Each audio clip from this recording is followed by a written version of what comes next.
ऐसी ही बेहतरीन कहानियाँ सुनने के लिए केपी नॉवल चैनल को लाइक, शेयर और सब्सक्राइब करें। आने वाली कहानियों के बारे में जानने के लिए हमारे टेलीग्राम से जुड़ें। लिंक डिस्क्रिप्शन में है। Talent awakening, draconic overlord of the apocalypse. अध्याय 121, योजनाओं में अचानक बदलाव।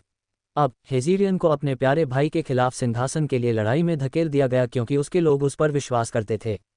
वह अपने पिता की विरासत को अपमानित किए बिना उन्हें नहीं छोड़ सकता था। उसे उम्मीद थी कि एक बार जनरलों के बीच द्वंद्व समाप्त हो जाने के बाद वह अपने भाई से अपना मुकाबला हार सकता है और कम से कम अपमान के साथ मर सकता है। उसे विश्वास था कि उसका भाई, एक प्रतिभाशाली व्यक्ति, उसके जाने के बाद अंधेरे से निपटने का कोई रास्ता खोज लेगा। लेकिन उसके भीतर का एक हिस्सा मरने और सब कुछ पीछे छोड़ने की इच्छा के लिए दोषी महसूस करता था। उसने देखा कि उसके लोग कितनी बेताबी से जीवन से चिपके हुए थे, उम्मीद करते हुए कि वह उन्हें बचा लेगा, जबकि वह अपना जीवन त्यागने के लिए तैयार था। इसलिए उसने मजबूत होने का दूसरा तरीका खोजा, जिसके कारण वह ट्रस्ट्रिएट की तलाश में चला गया। विडंबना यह है कि उसकी योग्यता के सवाल पर विचार करने से पहले उसे अधिपति बनने की जरूरत थी। अंत में वह उलझन में पड़ गया। कोई रास्ता नहीं था, कोई जवाब नजर नहीं आ रहा था और वह धीरे धीरे जीने की इच्छा खो रहा था, हालांकि उसने इसे अच्छी तरह से छिपाया था। उसके मजबूत होने की प्रगति के बारे में सवाल सिर्फ चुभने जैसे लग रहे थे, जिससे ये भावना और भी गहरी हो गई। हेज़िरियन के हाथ धीरे धीरे मुट्ठी में बंध गए, उसकी नज़रें सख्त होती गईं क्योंकि वह गार्ड के शब्दों को समझ रहा था। कुछ पल पहले जो परस्पर विरोधी भावनाएं दिखाई दे रही थीं, अब उनकी जगह एक गंभीर भाव ने ले ली थी। उनमें से कितने हैं? हेज़िरियन ने पूछा। उसकी आवाज़ दृढ़ थी, हालांकि उसमें गुस्से का एक स्पष्ट स्पर्श था। हजारों, मेरे प्रभु, गार्ड ने उत्तर दिया, अपने पैरों पर खड़ा हुआ। वे बिना किसी चेतावनी के आए, बाहरी सुरक्षा को ध्वस्त करते हुए। शहर में अराजकता है। केलन आगे बढ़ा। मेरे प्रभु, हमें जल्दी से काम करने की ज़रूरत है। शहर के भीतर की सुरक्षा उसके जनरलों की ताकत और उस आकार की सेना के सामने ज़्यादा देर तक टिक नहीं पाएगी। हेज़िरियन ने सिर हिलाया, उसकी अभिव्यक्ति गंभीर स्थिति पर विचार करते हुए काली पड़ गई। अलार्म बजाओ, हर उपलब्ध सवार को जुटाओ। हमें उन्हें भीतरी दीवारों तक पहुंचने से पहले पीछे धकेलना होगा। गार्ड ने तेजी से सलामी दी और जाने के लिए मुड़ा, लेकिन हेज़िरियन ने उसे हाथ उठाकर रोक दिया। और सुनिश्चित करें कि नागरिकों को सुरक्षित स्थान पर ले जाया जाए। हम अनावश्यक हताहतों को बर्दाश्त नहीं कर सकते। हाँ, मेरे प्रभु, गार्ड ने खजाने से बाहर निकलने से पहले उत्तर दिया। उसके कदमों की आवाज़ गलियारे में गूंज रही थी। केलन ने हेज़िरियन को देखा और कहा, मेरे प्रभु, अब जब हालात ऐसे हो गए हैं तो आपको अपना मन बनाना होगा। क्या आप अपने लोगों की रक्षा करना चाहते हैं या अपने भाई की जान बचाना चाहते हैं? उसके सवाल ने हेज़िरियन को स्पष्ट रूप से तनाव में डाल दिया। केलन ने खजाने से बाहर निकलने से पहले हेज़िरियन को थोड़ा सा झुकाया। स्थिति गंभीर थी और हर सेकंड महत्वपूर्ण था। जैसे ही वह गलियारे से भागा, उसके दिमाग में युद्ध, होने वाली अराजकता और हेज़िरियन को चुनने वाले विकल्पों के बारे में विचार दौड़ रहे थे। दालान में हल्की रोशनी थी, टिमटिमाती मशालों की लंबी छाया पत्थर की दीवारों पर पड़ रही थी।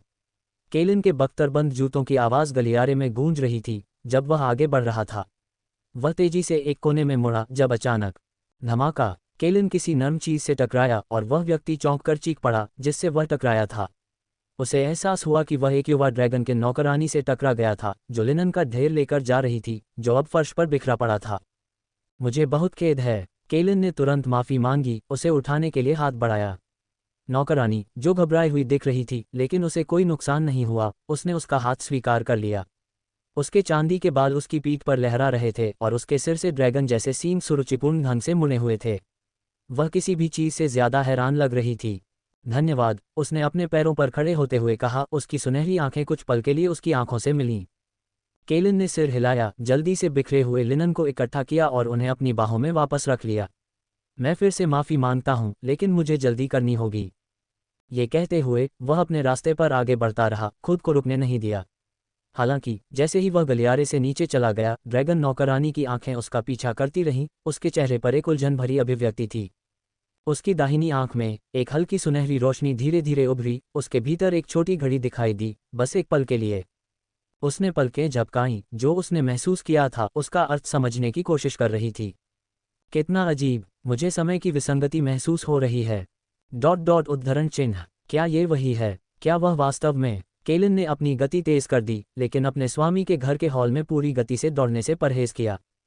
नौकरानियों और पहरेदारों को पार करते हुए वह अंततः गढ़ के विशाल दरवाजों तक पहुंच गया और उन्हें धक्का देकर खोल दिया। जो दृश्य उसका इंतजार कर रहा था वह बिल्कुल भी अस्त व्यस्त नहीं था। उसकी नज़र तुरंत गलियारे में खड़े अन्य जनरलों पर पड़ी। उनकी सभी निगाहें हेमरियन पर टिकी थीं। हेमरियन अपने ड्रैगन जनरलों में से एक के सिर पर खड़ा था, एक काला ड्रेक जो अपने ड्रैगन रूप में था और हवा में मंडरा रहा था। उसके चारों ओर उसके 9 अन्य जनरल थे, साथ ही सवार और सवार रहित छोटे ड्रैगन भी, सभी हवा में मंडरा रहे थे।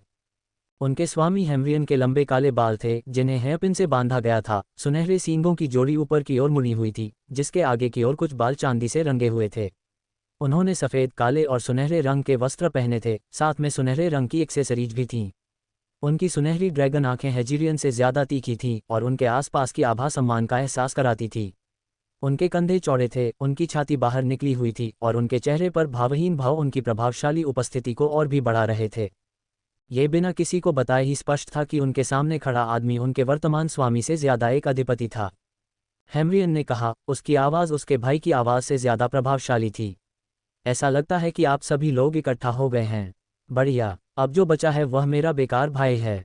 वेलोर गुस्से से उबल रहा था, उसके नीचे की धरती गर्म हो रही थी। जैसे ही उसने जवाब दिया, वह लगभग पिघल रही थी। तुम्हारी हिम्मत कैसे हुई इस तरह बोलने की? अपनी आवाज़ पर ध्यान दो एम्बवॉर्ड, वरना मैं तुम्हें तुम्हारे पूर्वजों से मिलने भेज दूंगा। मैं अपने भाई के लिए यहाँ हूँ। तुम में से बाकी लोगों को इससे दूर रहना चाहिए। ओह, क्या ऐसा है?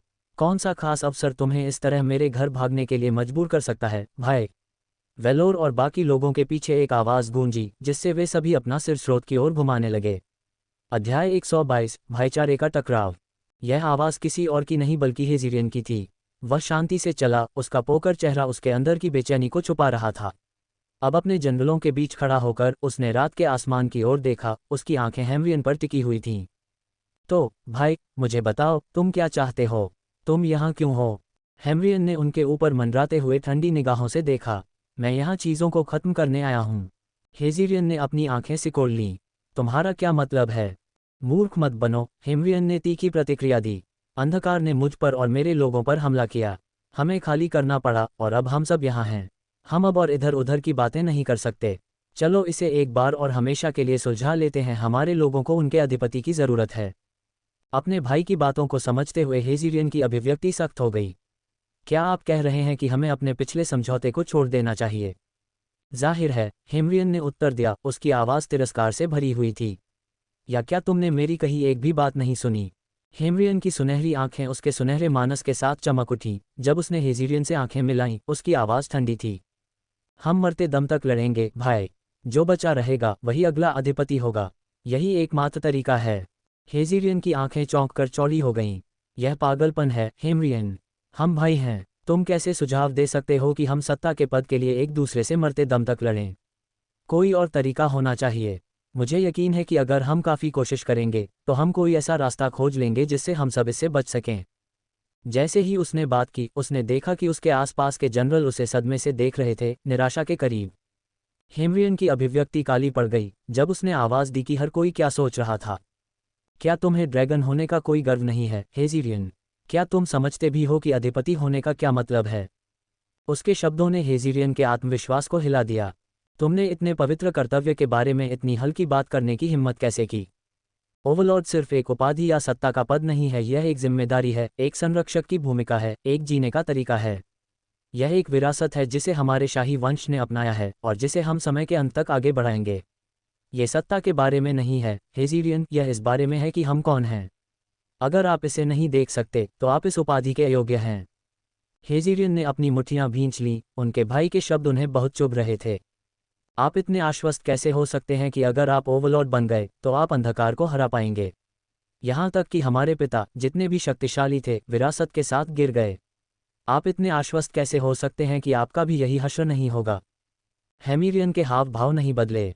उसने अपनी बाहें अपनी छाती पर रख लीं, उसकी आंखों में तिरस्कार का भाव था। मैं आप और पिताजी जैसा नहीं हूँ, उसने ठंडे स्वर में कहा। मुझे नहीं लगता कि आपको समझने के लिए मुझे अपनी स्पष्ट योग्यताएं बताने की आवश्यकता है। मेरे पास पिता की तुलना में अधिक अधिपति शिखाएं हैं और मैंने पहले ही उनमें महारत हासिल कर ली है। मेरे पिता की उम्र के मुकाबले मेरी मान क्षमता कहीं ज़्यादा है और मैंने अपनी रक्त संबंधी क्षमताओं को सिर्फ 200 साल की उम्र में ही समझ लिया था। आसपास के जनरलों ने नज़रें बदलीं, हेमरियन के हर शब्द के साथ हवा और भी घनी होती गई। तो आप देखिए, मैं ज़्यादा मजबूत हूँ, मैं ज़्यादा होशियार हूँ, मैं ज़्यादा प्रतिभाशाली हूँ और शासन करने के लिए सबसे उपयुक्त हूँ। मैं अधिपति बनूंगा। हेजिरियन की सांस उसके गले में अटक गई। यह उसके भाई का ऐसा रूप नहीं था जिसे उसने पहले कभी देखा था। हेमिरियन के दृढ़ विश्वास की ताकत ने उसकी रीढ़ में ठंडक पैदा कर दी। फिर हेमिरियन ने उसकी ओर इशारा करते हुए कहा, तो अभी मर जाओ ताकि मैं अपने लोगों को जीत की ओर ले जा सकूं। इसके साथ ही हेमिरियन की आभा भड़क उठी, उसके मन की कच्ची शक्ति उसके चारों ओर तूफान की तरह उमड़ पड़ी। इसकी ताकत ने हेजिरियन को एक कदम पीछे धकेल दिया। जब उसने बोलना शुरू किया तो उसकी आवाज़ भारी लग रही थी, उसकी आंखें नीचे झुकी हुई थीं। तुम्हें पता है, उसने धीरे से कहा, मैं सब कुछ छोड़ देना चाहता था। हमारे द्वंद्व के दौरान अपनी जान दे देना, क्योंकि मुझे पता है कि तुम मुझसे बेहतर हो। यह एक सच्चाई है। सामान्य ड्रैगन भी अधिक शक्तिशाली होते हैं। मुझे सच में विश्वास था कि तुम एक बेहतर अधिपति बनोगे। जैसे ही उसके मुंह से शब्द निकले, एकत्रित जनरलों के चेहरे पर एक आश्चर्य की लकीर उभर आई। उनकी निगाहें विचलित थीं। हेजिरियन के सबसे करीब खड़े केलन ने बोलने के लिए अपना मुंह खोला, लेकिन हेजिरियन ने अपना हाथ उठाया, चुप रहने का आदेश दिया। केलन ने अपना जबड़ा भींच लिया, दर्द में अपने दांत पीसते हुए, लेकिन उसने आज्ञा का पालन किया। हेजिरियन ने जारी रखा, उसकी आवाज़ और भी गंभीर होती जा रही थी।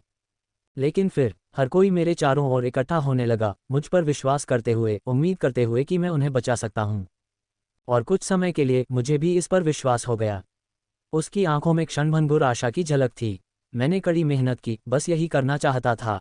मैंने अपने जनरलों से भी कहा कि वे आपके जनरलों को एक संदेश भेजें, जिसमें कहा जाए कि हम सभी को बचाने के लिए मिलकर काम कर सकते हैं, ठीक वैसे ही जैसे हम बचपन में हमेशा साथ मिलकर काम करते थे। वह कुछ देर रुका, फिर बोला, लेकिन मेरी प्रतिभा और ताकत की कमी मुझे जितनी ज्यादा कोशिश करने पर स्पष्ट होती गई। हेजिरियन ने अपने भाई की ओर देखा, उसकी अभिव्यक्ति पीड़ादायक लेकिन गंभीर थी। तो मैं इस विश्वास पर वापस आ गया कि मुझे खुद को बलिदान कर देना चाहिए ताकि तुम अधिक शक्तिशाली, अधिक प्रतिभाशाली व्यक्ति हो, हमारे लोगों को बचा सको। फिर से एक पल का मौन रहा, फिर उसने आगे कहा, लेकिन अगर तुम इस तरह से व्यवहार कर रहे हो। हेजिरियन चिल्लाया, उसकी आवाज़ थोड़ी कांप रही थी क्योंकि उसके दिल में क्रोध और दुख घुल गया था। उद्धरण चिन्ह डॉट डॉट डॉट। इतने ठंडे और हृदयहीन तुम ऐसे कब हो गए? मैं कैसे सुनिश्चित कर सकता हूं कि मेरे बलिदान का कोई मतलब होगा अगर तुम सिर्फ ड्रैगन जाति को उनकी मृत्यु की ओर ले जा रहे हो? ये तरीका नहीं है, भाई। हेमिरियन की आंखें सिकुड़ गईं, उसकी नज़र उसके भाई के शब्दों पर सख्त हो गई। उसने अपनी मुट्ठियां भींच लीं, उसका मन खतरनाक ढंग से भड़क उठा क्योंकि वह अपना संयम बनाए रखने के लिए संघर्ष कर रहा था। तुमने मुझसे सवाल करने की हिम्मत कैसे की? तुम्हें लगता है कि मैं हमारे लोगों को उनकी मृत्यु की ओर ले जाऊंगा? क्या तुम मेरा मजाक उड़ा रहे हो? हेजिरियन का शरीर और भी तनावग्रस्त हो गया जब उसने उत्तर दिया, नहीं, मैं तुम्हारा मजाक नहीं उड़ा रहा हूँ हेमरियन। मैं ये कह रहा हूँ कि यदि तुम वही करते रहोगे जो तुम करना चाहते हो, बिना किसी योजना के हमारे लोगों को युद्ध में ले जाना, तो यह विनाशकारी होगा। हेमरियन का उग्र मन अचानक शांत हो गया। अब उसके चेहरे पर आश्चर्य की एक सच्ची झलक थी। कोई योजना? उसने सवाल को बेतुका पाते हुए दोहराया। तुम पूछ रहे हो कि क्या मेरे पास कोई योजना है? हेजिरियन ने अपने भाई को गंभीरता से देखा। मेरे पास है। क्या तुम्हारे पास है? एक पल के लिए वहां एकदम सन्नाटा छा गया। NOWELL-BE-IN.C ओम। हेमरियन ने अपना सिर पीछे फेंका और जोर से धमाकेदार हंसी में फूट पड़ा, उसकी तीखी नुकीली दांतें रात भर गूंजती रहीं। ओह भाई, उद्धरण चिन्ह डॉट डॉट डॉट। मैं मानता था कि तुम्हारी कमजोरी के बावजूद तुम्हारे पास कुछ हद तक बुद्धि है। क्या ये वही सवाल है जो तुम मुझसे पूछ रहे हो? क्या मेरे पास कोई योजना है? हेजिरियन की मांसपेशियां सख्त हो गईं, उसके शब्दों में खतरे को महसूस करते हुए। वह अपने भाई की हंसी में तिरस्कार को महसूस कर सकता था, वह आत्मविश्वास जो उसके चारों ओर एक किले की तरह फैल रहा था। हंसी बंद होते ही हेमिरियन की अभिव्यक्ति घातक रूप से गंभीर हो गई। उसकी आवाज़ ठंडी, तीखी ब्लेड की तरह थी जब वह बोला, ये निस्संदेह सबसे मूर्खतापूर्ण बात है जो तुमने कभी पूछी है, भाई। ऐसा लगता है कि तुम्हें ज्ञान की आवश्यकता है। उद्धरण चिन्ह डॉट डॉट डॉट। तो मैं, तुम्हारा प्रिय भाई होने के नाते, तुम्हारे कंधों से तुम्हारा सिर हटाने से पहले तुम्हें ये दे दूंगा। उन शब्दों के साथ हेमिरियन का मन फिर से बढ़ गया, इस बार अधिक तीव्रता के साथ। उसकी शक्ति से हवा में चिंगारी सी उठ रही थी। सभी को ये स्पष्ट था कि वह हिंसा का सहारा लेने जा रहा था। दोनों पक्षों के सभी सेनापति तनाव में आ गए, संघर्ष के लिए तैयार। हेजिरियन की सांस उसके गले में अटक गई, उसके शरीर की हर वृत्ति उसे आगे बढ़ने, कार्य करने के लिए चिल्ला रही थी। लेकिन वह वहीं जड़वत हो गया, अपने भय और राक्षस के बीच उलझा हुआ जो अब उसके सामने खड़ा था। हेमरियन की आंखें चमक उठीं जब वह नीचे झुका, अपने पैरों में शक्ति इकट्ठा की। एक धुंधलेपन में वह उस विशाल काले ड्रेक के सिर से कूद गया जिस पर वह खड़ा था, उसका शरीर हवा में चीरता हुआ। जैसे ही वह ऊपर चढ़ा, उसका शरीर बदलने लगा, उसकी त्वचा पर काले रंग के तराजू उभरने लगे जो उसे कवच की तरह तेजी से घेर रहे थे। परिवर्तन तेजी से हुआ, उसका शरीर बड़ा हो गया, मांसपेशियां मोटी, ओब्सीडियन तराजू के नीचे उभरी। उसकी पीठ के निचले हिस्से से एक लंबी, शक्तिशाली पूंछ निकली जो उसी काले रंग के तराजू में लिपटी हुई थी, जोर से हवा में लहरा रही थी। उसकी रीढ़ लंबी हो गई और उसके कंधे की हड्डियों से पंख फूट पड़े जो हवा को पकड़ते ही फैल गए। कुछ ही क्षणों में हेमरियन का शरीर एक ड्रैकोनिक मानव जैसा दिखने लगा।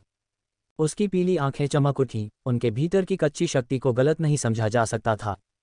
युद्ध के मैदान के ऊपर मंडराते हुए हेमरियन ने हेजिरियन की ओर देखा। उसकी आवाज़ अब और गहरी हो गई थी, जो उसके चारों ओर की हवा को कंपन कर रही थी। तुम्हारे मूर्खतापूर्ण प्रश्न का उत्तर देने के लिए, भाई, उसने हेजिरियन की ओर अपने तीखे, ड्रैगन जैसे पंजे को इंगित करते हुए कहा। उद्धरण चिन्ह। एक अधिपति को किसी योजना की आवश्यकता नहीं होती, उसे बस अपनी जबरदस्त ताकत पर भरोसा करना होता है। उसके परिवर्तन के साथ उसके माथे और दोनों हाथों पर एक शिखा दिखाई दी। उसका शरीर फिर एक सुनहरी चमक में लिपटा हुआ था। उसके साथ उसकी सारी शक्तियां उसी सुनहरी रोशनी में लिपटी हुई थीं। वे सभी मजबूत होते दिख रहे थे, नुकीले दांत तीखे होते जा रहे थे, पंजे लंबे होते जा रहे थे और तराजू अधिक घने होते जा रहे थे। ऐसा लग रहा था जैसे हेमरियन का परिवर्तन किसी तरह की चेन रिएक्शन का कारण बन रहा था। हेजिरियन की आंखें चौंक कर चौड़ी हो गईं और उसने बुदबुदाया, ये एक अधिपति के क्रोध की ताकत है। मुझे लगा कि केवल अधिपति ही इसका उपयोग कर सकता है। हेमरियन के होठों पर एक क्रूर मुस्कान आ गई और उसने जवाब दिया, फिर से गलत, भाई। जब तक किसी उत्तराधिकारी के पास लड़ने के लिए कुछ है, कुछ ऐसा जिसके बारे में वे दृढ़ता से महसूस करते हैं, यह उनके क्रोध को प्रज्वलित कर सकता है, उनकी ताकत को प्रज्वलित कर सकता है। हेजिरियन का दिल उसकी छाती में धड़क रहा था जब उसने अपने भाई और उसकी सेनाओं से निकलने वाली जबरदस्त शक्ति को देखा। अध्याय 123, अराजकता के भीतर। रेन और अन्य लोगों के साथ वापस। समूह ट्रक के अंदर बैठा था। भोजन करते समय इंजन की गड़गड़ाहट ही एकमात्र ध्वनि थी। तंग जगह में हिलने डुलने की ज्यादा जगह नहीं थी, लेकिन बंजर भूमि में बाहर रहने से यह बेहतर था। उनमें से प्रत्येक ने कभी कभी एलिस्टर की ओर देखा, जो अभी भी दीवार के सामने बेहोश पड़ा था। कैडा ने आखिरकार बोलने का फैसला किया। आप जानते हैं, उसने चिंतित होकर कहा, शायद हमें एलिस्टर को चेकअप के लिए वापस भेजने के बारे में सोचना चाहिए। यह अजीब है कि वह इतने लंबे समय से बाहर है। हिरोशी ने मुस्कुराते हुए कहा, क्या होगा अगर उसे बंजर भूमि की कोई नई बीमारी लग गई? मेरा मतलब है, हम अज्ञात क्षेत्र में हैं। शायद उसे कोई ऐसी बीमारी हो गई हो जो पहले किसी ने नहीं देखी हो। रेज़ोग्रिन ने हिरोशी को घूरते हुए अपनी बाहें क्रॉस करते हुए उपहास किया। यह हास्यास्पद है। वह पूरे समय अपने समन पर सवार होकर हवा में था और हमारे एयर मास्क सभी अशुद्धियों को छान लेते हैं। आपको लगता है कि कोई छोटा सा कीड़ा उसमें से निकल जाएगा? कृपया। गोरो ने धीरे से सिर हिलाया। राज़ोग्रिन सही कह रहा है। हमारे सूट इस वातावरण को संभालने के लिए डिज़ाइन किए गए हैं। अगर वहाँ कुछ होता तो हम सभी उसे महसूस करते। वह शायद बहुत थक गया है। राज़ोग्रिन, उसकी अभिव्यक्ति अधिक गंभीर हो गई, उसने बड़बड़ाया। अगर तुम मुझसे पूछो तो हमें उसे जगाने के लिए बस मुझे पीटने देना चाहिए। इससे ये समस्या बहुत जल्दी हल हो जाएगी। गोरो ने अपना सिर हिलाया। यह आवश्यक नहीं है, उसे आराम की ज़रूरत है, पिटाई की नहीं। रेन, जो चुपचाप देख रहा था, आखिरकार बोला। बस, उसने कहा। उसकी आंखें थोड़ी सिकुड़ गईं क्योंकि उसकी नज़र एलिस्टर पर टिकी हुई थी। पिकअप जैक का इंतज़ार करके समय बर्बाद करना कोई विकल्प नहीं है। हम यहाँ एक मिशन पूरा करने आए हैं और हमारे पास देरी करने की सुविधा नहीं है। उसने समूह के चारों ओर देखा, उसकी नज़र एलिस्टर पर विचारपूर्वक टिकी हुई थी। एलिस्टर एक समरन है, इसलिए अगर यह कुछ गंभीर होता तो हमें अब तक और लक्षण दिखाई देते। उसे आराम करने दो, वह तैयार होने पर जाग जाएगा। इस बीच अपने भोजन पर ध्यान केंद्रित करो और आगे क्या होने वाला है उसके लिए तैयार रहो। हम जल्द ही निकल जाएंगे। समूह ने सिर हिलाया। चर्चा समाप्त होने के साथ ही वे अपने भोजन पर लौट आए। ड्रैगन के साथ वापस आकर एलिस्टर ने अचानक कुछ अजीब महसूस किया। वह फिर से केलिन के शरीर को महसूस कर सकता था, जैसे कि उसने नियंत्रण हासिल कर लिया हो। अब क्यों? सभी समयों में से। उसने चुपचाप सोचा। उसके विचार दौड़ रहे थे क्योंकि वह स्थिति को समझने की कोशिश कर रहा था। इस पर विचार करने का कोई समय नहीं था। अचानक हेमरियन का शरीर एक पागल गति के साथ आगे की ओर धुंधला हो गया। उसकी मांसपेशियां स्टील के केबल की तरह मुड़ी हुई थीं और इतनी तेजी से हिल रही थीं कि केलिन की बढ़ी हुई इंद्रियां भी उसका पता नहीं लगा पा रही थीं। इससे पहले कि कोई प्रतिक्रिया कर पाता, हेमरियन के विशाल पंजों ने हेजिरियन को जकड़ लिया और एक ही शक्तिशाली हरकत से उसे शहर में फेंक दिया, जैसे कि वह किसी चित्रे से बना हो। हेज़िरियन का शरीर इमारत की दीवारों से टकराया और धरती को हिला देने वाला झटका लगा, जिससे मलबा सभी दिशाओं में उड़ गया। एलिस्टर पहली बार इस नकली वास्तविकता में अपने दिल की गहराई तक चौंक गया। उसने मुश्किल से ही हेमरियन की गति को पहचाना था। ऐसा लग रहा था कि वह बस टेलीपोर्ट हो गया था, लेकिन वह जानता था कि ऐसा नहीं था। हालांकि उसे पूरी तरह से यकीन नहीं था कि उसने ये कैसे किया, लेकिन उसे यकीन था कि हेमरियन अभी अभी चला था। तथ्य यह है कि उसने एक पल में इतनी बड़ी दूरी तय की थी, जिसने इसे इतना चौंकाने वाला बना दिया था। ये किस तरह की शक्ति है? उसने सोचा। उसका दिल उसकी छाती में धड़क रहा था। चारों ओर हेज़िरियन के जनरलों के पास भी कुछ भी समझने का समय नहीं था, लेकिन वे सभी निश्चित थे कि उनके स्वामी पर उनकी आंखों के सामने हमला किया गया था और वे हमलावर को हिलते हुए भी नहीं देख सकते थे। सहज रूप से वे कार्रवाई में कूदने के लिए तैयार हो गए। उनके मन ने उनके शरीर के चारों ओर घूमते हुए अपने स्वामी की रक्षा के लिए तैयार किया। लेकिन जैसे ही वे हमला करने वाले थे, हेमरियन के चारों ओर की हवा बदल गई, जैसे कि यह तेज हो गई हो, जिसे केवल सबसे तेज इंद्रियों वाले लोग ही समझ सकते थे। हेज़िरियन की आवाज़ टेलीपैथिक रूप से गूंजी, अपने एक जनरल को आदेश देते हुए, नाज़ेहरा, उन्हें मेरे साथ हस्तक्षेप न करने दें।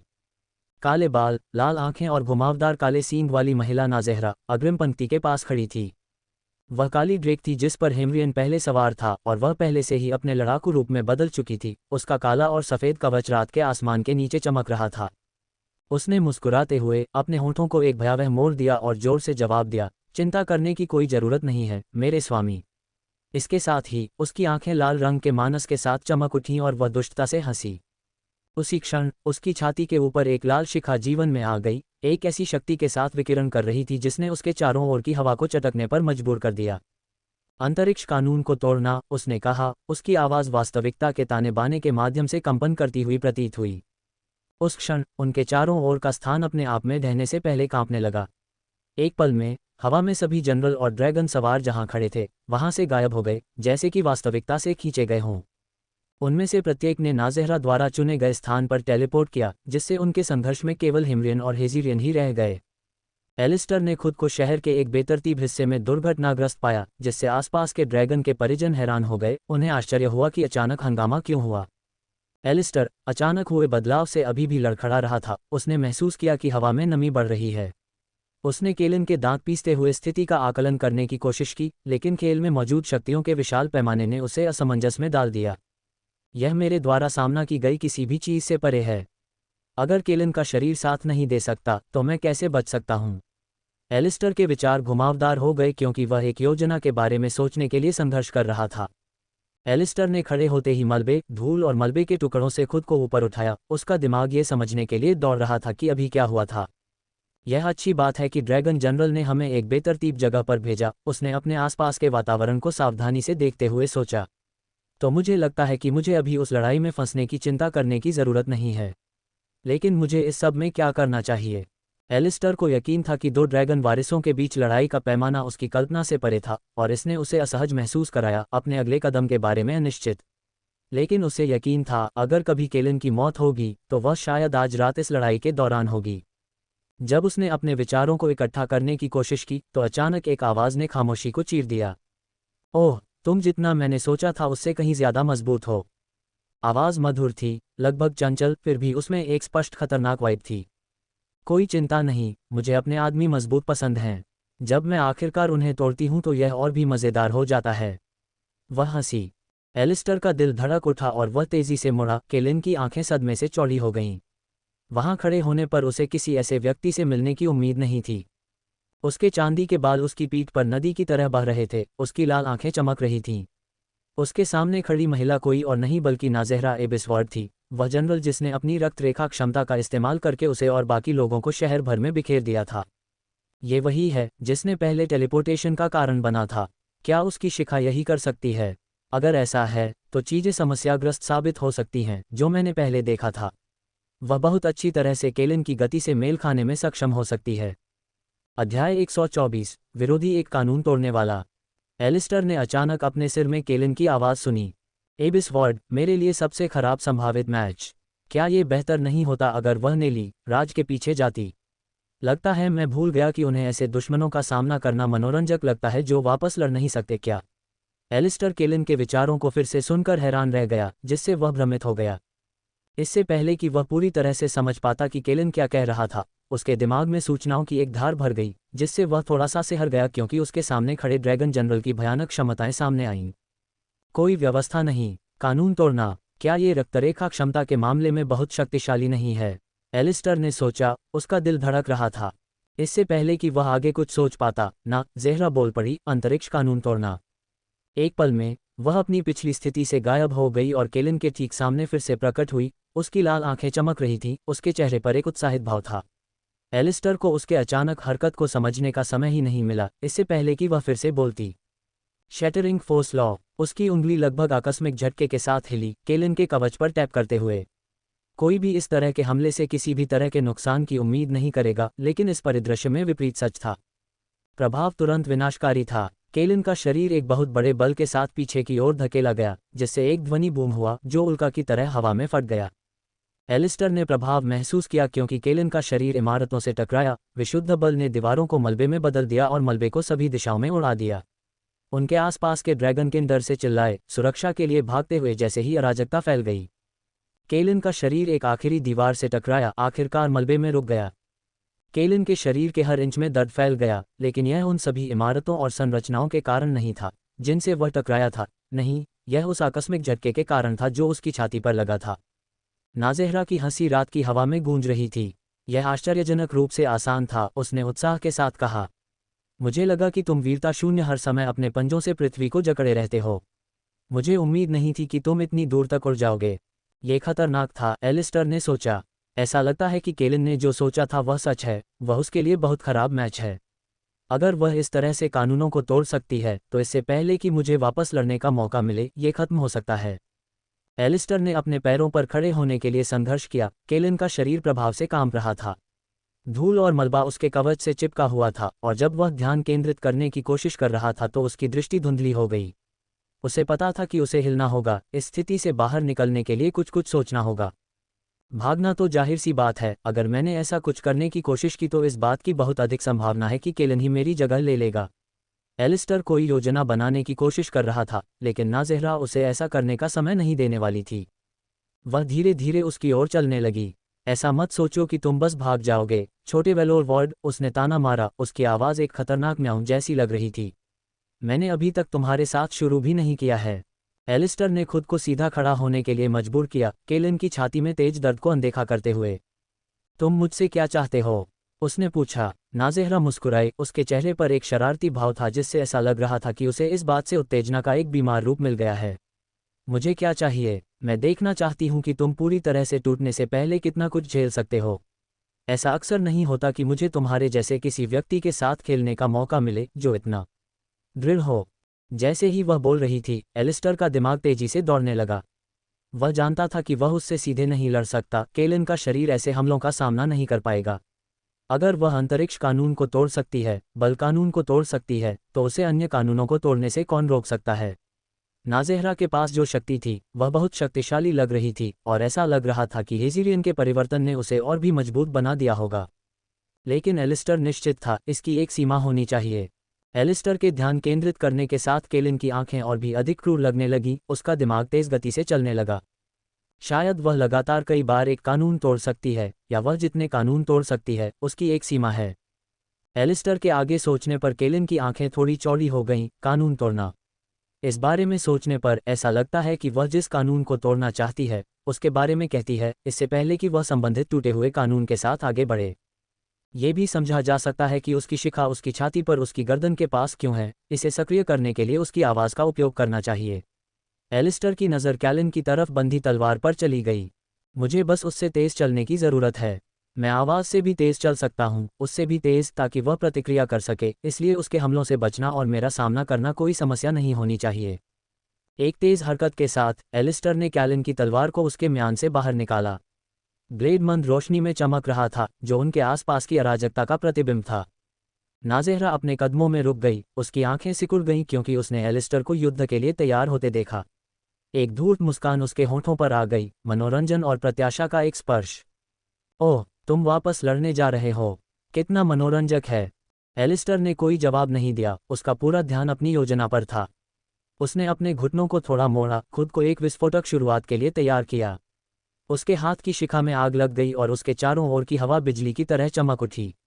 उसकी तलवार पर लगे रून जल उठे और उसकी मांसपेशियां एक स्प्रिंग की तरह कुंडलित हो गईं जो मुक्त होने के लिए तैयार थी। जब तक मैं उससे तेज चलता रहूंगा, वह कानून को तोड़ नहीं सकती। एलिस्टर ने सोचा, मुझे बस उसे ये शब्द बोलने से रोकना है। अचानक धमाकेदार धमाके के साथ एलिस्टर ने खुद को आगे बढ़ाया। उसके पैरों के नीचे की जमीन उसकी हरकत की ताकत से हिल गई। जैसे ही वह बिजली की चमक की तरह आगे बढ़ा, उसके चारों ओर की दुनिया धीमी हो गई, एक ऐसी गति जिसे आंखों से नहीं देखा जा सकता था। उसके चारों ओर की हवा सीटी बजा रही थी, उसके पीछे पीछे ध्वनि की आवाज आ रही थी क्योंकि वह आगे बढ़ रहा था। लेकिन फिर अचानक उसके पैरों ने उसे धोखा दे दिया। एलिस्टर को अचानक लगा कि उसका पैर फिसल गया है, जैसे कि वह अब जमीन को पकड़ नहीं सकता। वह हवा में उछला, जमीन पर गिर गया और पास की इमारतों से जा टकराया। अध्याय 125 गहन अवलोकन। एलिस्टर ने खुद को मलबे से ऊपर धकेला, उसका दिमाग अभी भी घटनाओं के अप्रत्याशित मोड़ को समझ रहा था। प्रभाव से होने वाला दर्द उसके पैरों से होकर गुजर रहा था और वह कैलिन की निराशा को सतह के नीचे उबलता हुआ महसूस कर सकता था। योजना एकदम सही थी, या ऐसा उसने सोचा। लेकिन उस महत्वपूर्ण क्षण में सब कुछ बुरी तरह से गलत हो गया था। उसने ऐसा कैसे किया? उसने सोचा, जो कुछ हुआ था उसे समझने के लिए संघर्ष करते हुए। उसकी गति इतनी होनी चाहिए थी कि वह प्रतिक्रिया करने से पहले अंतर को कम कर सके। फिर भी ऐसा लगा जैसे उसके पैरों के नीचे की जमीन सबसे बुरे समय में उसके पैरों के नीचे से खिसक गई हो। नाज़ेरा की हंसी हवा में भर गई। क्या तुमने सच में सोचा था कि तुम इस दुनिया के नियमों से आगे निकल सकते हो? तुम मज़ेदार हो, मैं तुम्हें ये बताती हूँ। एलिस्टर ने अपने दांत पीसते हुए खुद को खड़े होने के लिए मजबूर किया। उसकी तलवार अभी भी हाथ में थी, जो उसके हमले की बची हुई रोशनी से हल्की चमक रही थी, लेकिन कुछ पल पहले जो आत्मविश्वास उसे मिला था वह डगमगा गया था। तुम्हें अब तक ये पता चल जाना चाहिए था, किसी की शिखा को केवल उसके दिमाग को सक्रिय करने की आवश्यकता होती है। मुझे अपने विचारों से कानून तोड़ने से कौन रोक सकता है? उत्सुक और भ्रमित एलिस्टर ने पूछा, तो फिर तुम इसे पहले की तरह जोर से क्यों कह रहे हो? नाज़ेहरा ने एक आत्मसंतुष्ट स्वर में जवाब दिया, क्योंकि यह मज़ेदार है। इसे इस तरह जोर से कहने का मतलब है कि तुम उम्मीद करोगे कि मैं किस तरह की चाल चलने जा रही हूं, लेकिन फिर भी तुम इसका मुकाबला नहीं कर पाओगे। उसने अपने चेहरे को पकड़ने के लिए दोनों हाथों का इस्तेमाल किया, अपनी जीभ से अपने होठों को चाटा। उसके चेहरे पर एक लाली थी, असहायता की वह भावना एक ड्रैगन के अभिमान के लिए जहर की तरह है। न केवल तुम्हारे भौतिक शरीर के अलावा, तुम्हारी ड्रैगन आत्मा समय के साथ धीरे धीरे क्षतिग्रस्त हो जाएगी क्योंकि तुम हताश होकर वापस लड़ोगे। फिर भी तुम खुद को बचाने के लिए कुछ भी करने में असमर्थ होगे, और अंत में तुम जो चेहरा बनाओगी वह बहुत अनमोल होगा। उसने अपनी कमर को इधर उधर हिलाया। ओह, अब इसके बारे में सोचना मुझे पूरी तरह से उत्तेजित कर रहा है। वह पागल है। एलिस्टर ने तलवार पर अपनी पकड़ मजबूत करते हुए निष्कर्ष निकाला। अभी भी यह जानने की उत्सुकता में कि उसने किस तरह का कानून तोड़ा, उसने पूछने का फैसला किया, तो इस बार तुमने कौन सा कानून तोड़ा? हो, अब उत्सुक है न? खैर, मुझे तुम्हें बताने में कोई आपत्ति नहीं है, आखिरकार यही मेरी शैली है। उसने रुकते हुए अपने हाथों को नीचे किया और दाहिना हाथ अपनी कमर पर रखते हुए कहा, मैंने गति के नियम को तोड़ दिया, ठीक उसी समय जब तुम चलना शुरू कर रही थी। इसके बिना तुम्हारी सारी गति बेकार है। तुम अपनी हरकतों को नियंत्रित नहीं कर सकती, अपना संतुलन भी नहीं बनाए रख सकती। तुम एक कठपुतली की तरह हो जिसकी डोरियां कट गई हों। मुझे पता था कि तुम चाहती हो कि मैं किसी और कानून को तोड़ने से पहले तुम मुझ पर हमला करने के लिए अपनी गति का इस्तेमाल करो। मेरा मतलब है, तुम अपनी गति के अलावा और क्या इस्तेमाल कर सकती थी? तुम आखिरकार एक वेलोर वॉर्ड हो। उसके शब्दों ने एलिस्टर को झकझोर दिया, जिससे उसे एहसास हुआ कि उसने उसकी योजना का अनुमान लगा लिया था और उसे पता था कि इसका मुकाबला कैसे करना है। गति के नियम को तोड़ने का मतलब था कि उसकी अविश्वसनीय गति उसकी सबसे बड़ी कमजोरी बन गई थी। गति को नियंत्रित करने वाले प्राकृतिक नियमों के बिना उसकी गति ने उसे संतुलन से बाहर कर दिया था, जिससे उसके लिए अपना हमला करना असंभव हो गया था। नाज़ेहरा ने एक कदम आगे बढ़ाया, उसकी लाल आंखें चमक रही थीं। मैंने तुमसे कहा था, छोटे वेलोर वॉर्ड, तुम मुझसे बच नहीं सकते। चाहे तुम खुद को कितना भी तेज समझो, मैं हमेशा एक कदम आगे रह सकता हूँ। एलिस्टर का दिमाग इस स्थिति से बाहर निकलने का रास्ता तलाश रहा था। नाज़ेहरा की कानून तोड़ने की क्षमता उससे कहीं ज्यादा खतरनाक थी जितना उसने शुरू में सोचा था, खासकर अब जब उसे यह बात समझ में आ रही थी कि उसे इसे सक्रिय करने के लिए कहने की जरूरत नहीं है। वह उसके पास मौजूद किसी भी मौके को खत्म कर सकती थी, उसकी सबसे शक्तिशाली क्षमताओं को सिर्फ पार्लर ट्रिक्स में बदल सकती थी। सोचो एलिस्टर, सोचो, इसका मुकाबला करने का कोई तरीका होना चाहिए। लेकिन जितना ज्यादा उसने सोचा, उतना ही ज्यादा ऐसा लगा कि हर संभव चाल का मुकाबला उसकी शक्ति से किया जा सकता है। नाज़ेहरा की मुस्कान चौड़ी हो गई जब उसने एलिस्टर को जवाब के लिए अपना सिर हिलाते हुए देखा। क्या बात है? क्या तुम्हारे पास पहले से ही कोई विचार नहीं है, या शायद तुम्हें एहसास हो गया है कि मेरा विरोध करना कितना निरर्थक है? एलिस्टर ने गहरी सांस ली, अपने तेज धड़कते दिल को शांत करने की कोशिश करते हुए। अगर वह उसे सीधे तौर पर नहीं हरा सकता था तो उसे मात देने का कोई तरीका ढूंढना होगा, या उसे अपने नियमों पर लड़ाई लड़ने के लिए मजबूर करना होगा। केलिन की आवाज़ उसके दिमाग में गूंज रही थी, जो थोड़ी निराशा और गुस्से से भरी हुई थी। वह मेरे साथ खिलवाड़ कर रही है। अगर मुझे इससे बाहर निकलने का रास्ता खोजना है तो मुझे अपना दिमाग रखना होगा। एलिस्टर जानता था कि उसे स्थिति का विश्लेषण करते रहना होगा। नाज़ेहरा की हरकतों में किसी भी तरह की कमजोरी, किसी भी पैटर्न की तलाश करनी होगी जिसका वह फ़ायदा उठा सके। एलिस्टर की नज़र उसके आसपास के खंडहरों पर चली गई। उसने जो विनाश किया था वह पूरी तरह से था, लेकिन क्या होगा अगर पर्यावरण में कुछ ऐसा हो जिसका वह उपयोग कर सके, कुछ ऐसा जिसकी वह उम्मीद न कर सके? अगर मैं गति पर भरोसा नहीं कर सकता तो मुझे इस लड़ाई को लड़ने के तरीके को बदलने की ज़रूरत है। एलिस्टर ने सोचा। उसके दिमाग में एक नई योजना बन रही थी। और अगर वह कानून तोड़ना चाहती है तो मैं उसे वह कानून तोड़ने के लिए मजबूर करूंगा जो मैं चाहता हूं। उसने उसकी ओर देखा, सोचा, लेकिन पहले, किसी भी निष्कर्ष पर पहुंचने से पहले, इसके काम करने के लिए मुझे कुछ पुष्टि करनी होगी। एलिस्टर अचानक पीछे की ओर झुका, अपने कूल्हों को मोड़ा और अचानक फट से उसने अपनी तलवार उस पर फेंकी। नाज़ेहरा ने पीछे हटने की बजाय बल के नियम को तोड़ दिया, जिससे तलवार उसके शरीर से टकराकर दूर मलबे में जा गिरी। हताश हो रहे हो? अगर तुम इतनी जल्दी उत्तेजित हो जाओगे तो तुम ज़्यादा देर तक नहीं टिक पाओगे। ओह, तुम्हें चिंता करने की ज़रूरत नहीं है। एलिस्टर अपने हेलमेट के नीचे मुस्कुराया, ये सब मेरी योजना का हिस्सा है। नाज़ेहरा ने अपनी आंखें सिकोड़ लीं, उसके स्वर में थोड़ी जलन थी। उसने जवाब दिया, क्या यह अहंकार है? मुझे अपने आदमियों का मेरे बारे में बुरा बोलना पसंद नहीं है। मुझे लगता है मुझे तुम्हें कुछ शिष्टाचार सिखाना होगा। उसी क्षण नाज़ेहरा बोल पड़ी, अंतरिक्ष के नियम को तोड़ना। वह उसके ठीक सामने आ गई। बिना रुके उत्साह से चिल्लाई, बल के नियम को तोड़ना। फिर उसने एक विनाशकारी किक मारने के इरादे से अपना पैर उठाया। अध्याय 126, कानून तोड़ने वाले से कैसे लड़ें। उसका पैर हवा में अंधाधुंध गति से कटा, लेकिन जमीन पर उतरने के बजाय ये कैलिन के शरीर से होकर गुजरा। जब उसे एहसास हुआ कि यह एक भूत प्रेत था तो उसकी आंखें चौंक गईं। उसने जल्दी से चारों ओर देखा। उसका दिमाग एलिस्टर की वास्तविक स्थिति को खोजने में व्यस्त था। एक आवाज़ ने सन्नाटे को चीर दिया, जैसा मैंने सोचा था, आप एक बार में केवल एक ही कानून को तोड़ सकते हैं। और एक बार जब एक नया कानून टूट जाता है तो पहले से टूटे हुए कानून के प्रभाव सामान्य हो जाते हैं। वह घूमी और देखा कि एलिस्टर उसके पीछे खड़ा है, ठीक उसी जगह जहां उसने पहले अपनी तलवार फेंकी थी। उसने धीरे से ब्लेड को मलबे से बाहर निकाला और उसकी ओर देखने के लिए मुड़ा। उसके शरीर के चारों ओर बची हुई बिजली चमक रही थी। एलिस्टर ने क्या अनुमान लगाया था? उसकी योजना क्या थी? वह इस बार नाज़ेहरा के हमले को चकमा देने में सक्षम क्यों था, और उसने गति के नियम को क्यों नहीं तोड़ा? खैर, जैसा कि एलिस्टर को संदेह था, सभी क्षमताओं की सीमाएं होती हैं, और यह इस परिदृश्य में भी सच था। एलिस्टर ने अपना सिर थोड़ा झुकाया। उसके हेलमेट के नीचे एक मुस्कुराहट छिपी हुई थी। मैं व्यर्थ ही चिंतित था, उसने राहत भरी आवाज में कहा, जैसे उसके कंधों से बोझ उतर गया हो। इस तथ्य के अलावा कि पहले से टूटे हुए कानून का प्रभाव अब एक नए कानून के टूटने के बाद मौजूद नहीं रहेगा, एलिस्टर ने यह भी पाया कि नाज़ेहरा केवल लगातार 3 कानूनों को ही तोड़ सकती है। तीसरे कानून के बाद उसे फिर से कानून तोड़ने से पहले कम से कम 7 सेकंड के लिए रुकना पड़ा। इसलिए उसने अपनी तलवार फेंकी, जिससे वह बल के कानून को तोड़ सकी। इसलिए जब उसने अंतरिक्ष के कानून और बल के कानून को फिर से तोड़ा तो वह उसे आगे बढ़ने से रोकने के लिए गति के कानून को नहीं तोड़ सकी। नाज़ेहरा ने धीरे से हंसी, उसकी आंखें सिकुड़ गईं। उसने अपनी बाहें अपनी छाती पर रख लीं। मुझे नहीं पता कि यह अचानक आत्मविश्वास कहाँ से आ रहा है, उसने कहा, लेकिन यह ज़्यादा दिन तक नहीं रहेगा। तुम सिर्फ किस्मत वाले थे, बस इतना ही। एलिस्टर ने एक कदम आगे बढ़ाया।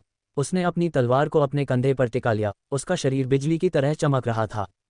क्यों न हम फिर से कोशिश करें और पता लगाएं। तेजी से एलिस्टर ने खुद को पास के एक खंभे की ओर बढ़ाया। जैसे ही उसने खंभे के आधार को दोनों हाथों से पकड़ा, उसका शरीर धुंधला हो गया। उसने उसे ऊपर की ओर उठाया। उसकी मांसपेशियां तनाव में थीं क्योंकि उसने पत्थर को उसकी नींव से अलग किया। अपनी एड़ी पर घूमते हुए उसने भारी खंभे को एक चाप में घुमाया, उसे नाज़ेहरा की ओर धकेल दिया। नाज़ेहरा की आंखें चमक उठीं जब उसने अपना बायां हाथ बढ़ाया, जिससे बल का नियम टूट गया। पत्थर का खंभा उसके शरीर से टकराकर जमीन पर गिर गया, जिससे मलबा पूरे शहर में फैल गया। उस संक्षिप्त क्षण में जब नाज़ेहरा खंभे पर ध्यान केंद्रित कर रही थी, एलिस्टर ने अपनी बिजली की तेज गति का उपयोग करके खुद को उसके पीछे फिर से स्थापित किया। उसने दूर से धातु के टुकड़ों का ढेर देखा। अपना दाहिना हाथ आगे बढ़ाते हुए उसने धातु में बिजली की किरणें डालीं। टुकड़े जमीन से उठे और नाज़ेहरा की ओर तेजी से बढ़े। उड़ते हुए धातु के टुकड़ों को देखकर नाज़ेहरा की आंखें चौड़ी हो गईं। एक तेज गति से उसने अपना दाहिना हाथ उठाया और गति के नियम को तोड़ दिया। टुकड़े हवा में रुक गए और फिर अचानक उसके आसपास जमीन पर गिर गए, लेकिन इस चाल ने उसे अस्थायी रूप से असंतुलित कर दिया।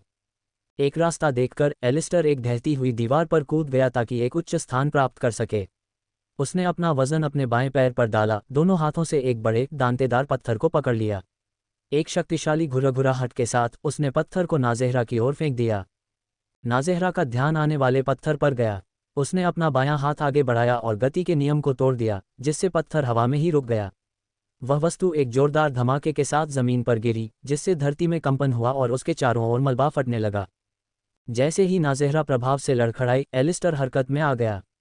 वह दीवार से बहुत तेजी से नीचे गिरा, उसकी शिखा फड़फड़ा रही थी, उसका शरीर बिजली की तरह चमक रहा था। उसके दाहिने हाथ ने अपनी तलवार को एक चौड़े ऊर्ध्वाधर चाप में घुमाया, जिसका लक्ष्य सीधे नाज़ेहरा पर था। उसकी तलवार बिजली की तरह चमक रही थी। नाज़ेहरा ने अपने दोनों हाथों को सामने रखकर बचाव करने का प्रयास किया, लेकिन उसकी प्रतिक्रिया की गति एलिस्टर के हमले के सामने नहीं टिक पाई। वह धीमी थी, दर्दनाक ढंग से। एलिस्टर की तलवार हवा में कतती हुई उसके तराजू पर जा गिरी। काटने के बजाय एक जोरदार आवाज गूंजी, जिससे पूरे क्षेत्र में शॉकवेव फैल गई। धूल और मलबा हवा में उछल गया। लगता है कि आपके तराजू काफी मजबूत हैं, यह आपके स्वामी के क्रोध से बड़े हुए होने के कारण होगा। कितना भाग्यशाली है, एलिस्टर ने ताना मारते हुए कहा। नाज़ेहरा हमले की ताकत से उड़ गई, उसके पैर जमीन में धंस गए और जमीन पर निशान छोड़ गए। आखिरकार वह लड़खड़ा गई। उसका शरीर लड़खड़ा रहा था क्योंकि वह वापस खड़े होने के लिए संघर्ष कर रही थी। उसकी आंखें निराशा से चौड़ी हो गईं, एलिस्टर पर टिकी हुई थीं। तुम बहुत साहसी हो रहे हो, उसने कहा, अपने कंधों से धूल झाड़ते हुए और खुद को संभालते हुए। उसकी आंखें एलिस्टर से कभी नहीं हटीं। तुम्हें लगता है कि तुम बहुत होशियार हो, नाज़ेहरा ने कहा, उसकी आवाज़ में जलन भर गई। लेकिन तुम्हारी यह छोटी सी रणनीति सिर्फ अस्थायी है। एलिस्टर अपनी जगह पर खड़ा रहा, तलवार तैयार रखी और आंखें तेज। अगले हमले के लिए तैयार होते समय उसके चारों ओर बिजली चमक रही थी। नाज़ेहरा ने अपना दाहिना हाथ उठाया और तेजी से बोली, शैटरिंग स्टेबिलिटी लॉ। उसके नीचे की जमीन चमक उठी और हिल गई। उसके चारों ओर का मलबा तुरंत स्थिर हो गया। नाज़ेहरा ने फिर अपना बायां हाथ आगे की ओर एलिस्टर की ओर इशारा किया। उसकी आंखें केंद्रित थीं। Shattering space law. एलिस्टर ने देखा कि धरती पर मौजूद सारा मलबा टेलीपोर्ट हो रहा है, तो हवा में हलचल होने लगी। अगली चीज जो उसने देखी वह थी परछाइयां। ऊपर देखते हुए उसने देखा कि मलबा आसमान से गिर रहा है। अपनी गति का इस्तेमाल करते हुए उसने आसानी से गिरते हुए सारे मलबे को चकमा दिया और फिर खुद को पास की एक इमारत के ऊपर फिर से खड़ा कर लिया। इस ऊंचे स्थान से उसने युद्ध के मैदान को स्कैन किया, किसी भी फायदे की तलाश में। ठीक है, तुम गलत नहीं हो, एलिस्टर ने उसे नीचे से पुकारा, लेकिन देखते हैं तुम इससे कैसे निपटती हो। तेजी से एलिस्टर छत से कूद गया। उसका शरीर नाज़ेहरा की ओर एक चाप में घूम रहा था। उसका दाहिना हाथ पीछे हट गया, नीचे उतरते समय एक शक्तिशाली प्रहार की तैयारी कर रहा था। नाज़ेहरा की आंखें उसकी हरकतों पर नजर रख रही थीं। जैसे ही वह पास आया, उसने अपना दाहिना हाथ आगे बढ़ाया। उसकी उंगलियां हिल रही थीं क्योंकि वह फिर से बल के नियम को तोड़ने के लिए तैयार थी। लेकिन इससे पहले कि वह प्रतिक्रिया कर पाती, एलिस्टर जोरदार धमाके के साथ जमीन पर गिर गया। उसने तुरंत दोनों पैरों से जमीन पर जोर से प्रहार किया, जिससे एक शॉकवेव पैदा हुई जिसने मलबे के टुकड़े हवा में उड़ा दिए। बल का उद्देश्य नाज़ेहरा को ऐसी स्थिति में लाना था जहां उसे उड़ते हुए मलबे का मुकाबला करने के लिए बल के नियम का उपयोग करना पड़े। अपनी योजना के अनुसार नाज़ेहरा की आंखें चमक उठीं क्योंकि उसने बल के नियम को तोड़ दिया, मलबे को दूर धकेल दिया। ये क्षणिक विकर्षण बिल्कुल वही था जिसकी एलिस्टर को जरूरत थी। उसने मलबे पर ध्यान केंद्रित किया। एलिस्टर आगे की ओर बढ़ा, उसका शरीर बिजली की चमकती आभा से घिरा हुआ था। उसने अपनी तलवार को एक चौड़े क्षैतिज चाप में घुमाया, जिसका लक्ष्य नाज़ेहरा का मध्य भाग था। नाज़ेहरा ने आने वाले हमले को महसूस किया और अपने शरीर को घुमाया, मुश्किल से अपने अग्रभाग से वार को रोकने में कामयाब रही। प्रभाव ने हवा में एक तेज आवाज की और वह पीछे की ओर लड़खड़ा गई। वार के बल से उसका संतुलन क्षण भर के लिए बिगड़ गया। एलिस्टर ने बढ़त हासिल की, अपनी तलवार से एक और तेज वार किया। प्रत्येक वार पिछले वार से तेज था। जैसे ही उसने अपने शरीर को उसकी सीमा तक धकेला, उसकी शिखा चमक उठी। अध्याय 127 बिखरी हुई वास्तविकता। नाज़ेहरा ने तेजी से अपना रुख बदला, उसके हमलों को रोकने और उन्हें विक्षेपित करने की कोशिश की। वह स्पष्ट रूप से निराश थी क्योंकि वह एलिस्टर के अंतहीन हमलों का सामना करने के लिए संघर्ष कर रही थी। तुम बहुत मुश्किल हो, नाज़ेहरा ने अपने भीगे हुए दांतों से कहा। लेकिन तुम भी हमेशा के लिए ऐसा नहीं कर पाओगे। एलिस्टर की आंखें उस पर टिकी हुई थीं। अपनी उम्मीदें मत बढ़ाओ, मैं अभी शुरुआत कर रहा हूँ। ऊर्जा के अंतिम विस्फोट के साथ एलिस्टर ने अपने दाहिने पैर पर घुमाव लिया। उसका पूरा शरीर मुड़ गया क्योंकि उसने एक तेज गति से घूमने वाला हमला शुरू किया। उसकी तलवार हवा में एक विस्तृत क्षैतिज चाप में धुंधली हो गई, जिसकी धार एक तेज सीटी के साथ हवा को चीरती हुई निकल रही थी। नाज़ेहरा की आंखें थोड़ी चौड़ी हो गईं और उसने खुद को बचाने के लिए जल्दी से दोनों हाथों को ऊपर उठाया। उसने अपने अग्रभागों को क्रॉस किया और प्रभाव के लिए तैयार हो गई। उनके बीच टकराव युद्ध के मैदान में कंपन पैदा कर रहा था, जिससे एक शॉकवेव फैली जिसने मलबे को बिखेर दिया और दूर की इमारतों को जमीन पर गिरा दिया। एलिस्टर ने नाज़ेहरा की ऊर्जा में बदलाव को महसूस किया। उसे एहसास हुआ कि उसने एक और कानून को तोड़ने की क्षमता हासिल कर ली है। उसने तुरंत अपने हमले रोक दिए, अपनी कलाई के एक तेज झटके से अपनी तलवार वापस खींच ली। उसके पीछे हटने के बल ने हवा का एक झोंका बनाया जो युद्ध के मैदान में लहरें मारता हुआ जमीन पर धूल और छोटे छोटे पत्थर उछाल रहा था।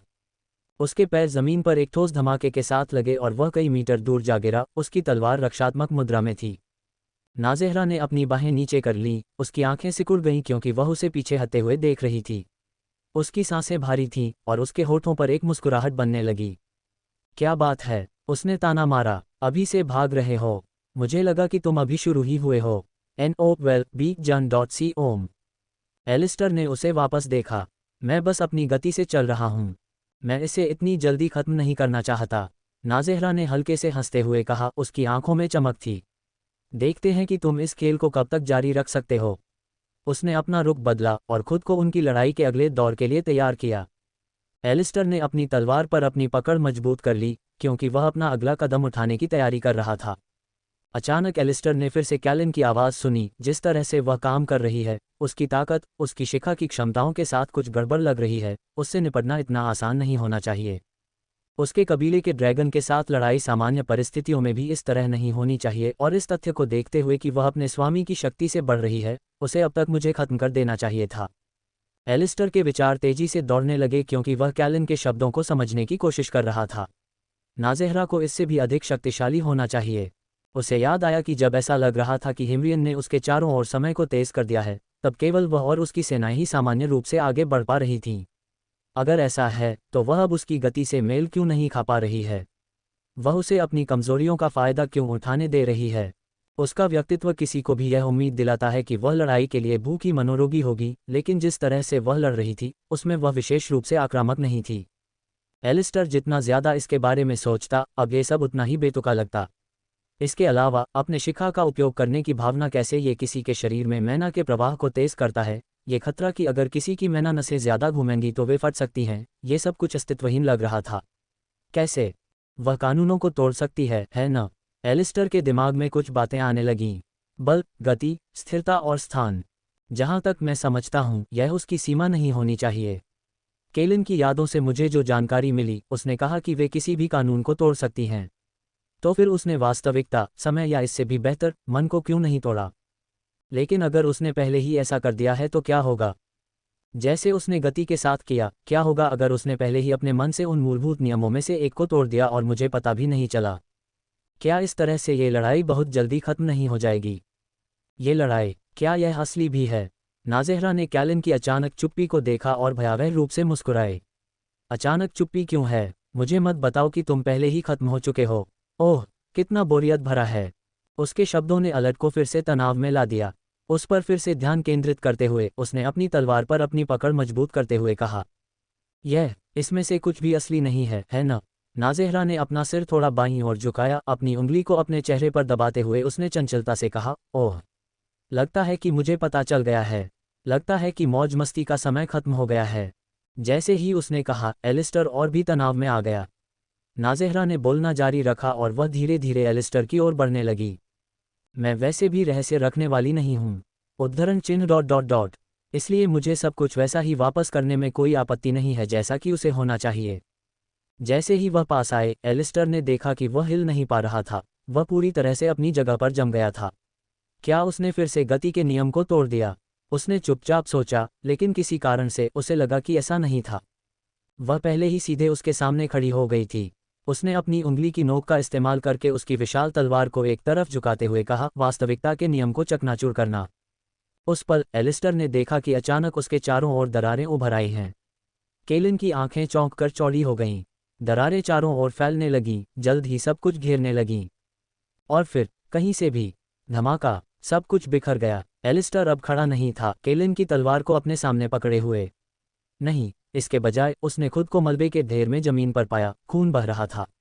उसका खून सुनहरा था, उसकी छाती के सामने के तराजू टूट गए थे, उसके पैरों के भी टूट गए थे, और उसकी तलवार टूट गई थी। और उसके ऊपर खड़ी, नीचे की ओर देखती हुई नाज़ेरा थी। उसके चेहरे पर एक भयावह भाव था। एलिस्टर को अचानक दर्द की लहर महसूस हुई, लेकिन किसी कारण से वह चीख नहीं पा रहा था। वह अचानक बहुत थका हुआ महसूस कर रहा था। रुको, कब? ये समझ में नहीं आया। एक पल वह एक तीव्र लड़ाई कर रहा था और अगले ही पल वह खून से लथपथ जमीन पर पड़ा था। उसका शरीर बड़े बड़े घावों से ढका हुआ था और हर जगह खून बह रहा था। अचानक उसके दिमाग में जानकारी की लहर दौड़ गई। वास्तव में क्या हुआ था? जिस क्षण नाज़ेहरा उसके पीछे दिखाई दी, उसने पहले ही वास्तविकता के नियम को तोड़ दिया था, अपने आसपास की दुनिया को फिर से संगठित कर लिया था ताकि लड़ाई को अपनी इच्छानुसार आगे बढ़ाया जा सके। जिस क्षण उसकी उंगली कैलिन की छाती पर पड़ी, उसने वहां के तराजू को तोड़ दिया, यहां तक कि कुछ हड्डियां भी तोड़ दीं। एलिस्टर को जो दर्द महसूस हुआ, उसकी तीव्रता यही थी। और फिर जब उसे रोका गया और उसके पैरों में दर्द हो रहा था, तो उसकी हड्डियां भी टूट गई थीं। साथ ही जब उसने अपनी तलवार नाज़ेहरा पर फेंकी, तो वह आधी टूट गई। ऐसी स्थिति में होने के बावजूद वह लड़ाई जारी रखने में सक्षम क्यों था? इस टूटी हुई वास्तविकता में उसे आगे बढ़ने की शक्ति दी गई थी। नाज़ेहरा उसे तब तक लड़वाता रहा जब तक वह पूरी तरह टूट न जाए। एलिस्टर ने जो सोचा था कि उसने खोज लिया है, जिन अवसरों का उसने फ़ायदा उठाया है, वे सभी नाज़ेहरा ने उसे दिए थे। सिस्टम त्रुटि का पता चला। खिलाड़ी द्वारा कौशल का अनधिकृत उपयोग पाया गया है। अध्याय 128, खून से लथपथ शहर। आसमान धूसर रंग का था। शहर के अलग अलग हिस्सों से धुआं उठ रहा था।